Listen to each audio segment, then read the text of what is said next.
মালদা জেলার ইংলিশ বাজার বিধানসভা কেন্দ্রের আসন্ন নির্বাচনের প্রেক্ষিতে সিপিআইএম প্রার্থী অম্বর মিত্র পবিত্র ঈদের দিন এলাকায় জনসংযোগ কর্মসূচিতে অংশ নেন। উৎসবের আবহে তিনি বিভিন্ন পাড়া ও মহল্লায় ঘুরে স্থানীয় বাসিন্দাদের সঙ্গে শুভেচ্ছা বিনিময় করেন।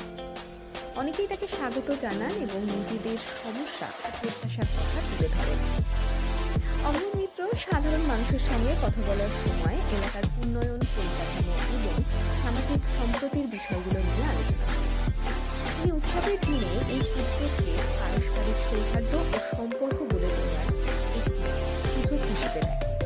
এদিকে স্থানীয়দের একাংশ মনে করেন নির্বাচনের আগে প্রার্থীদের এই ধরনের সরাসরি যোগাযোগ তারা দাবি দাবা তুলে ধরার একটি গুরুত্বপূর্ণ মাধ্যম। সামগ্রিকভাবে ঈদের দিনে এই জনসংযোগ কর্মসূচি উৎসবের আনন্দের মধ্যেই রাজনৈতিক তৎপরতার একটি স্বাভাবিক চিত্র তুলে ধরে।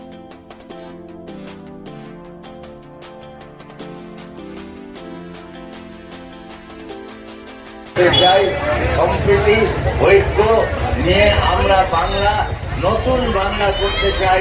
সম্প্রীতির বাংলা, ঐক্যের বাংলা, সেই বাংলা আগামী দিনে গোটা দেশকে পথ দেখাবে। সব মানুষকে নিয়ে আমরা, সমস্ত মানুষকে নিয়ে সমস্ত সমস্যার সমাধান করবার জন্য আমরা সবার পাশে থাকবো।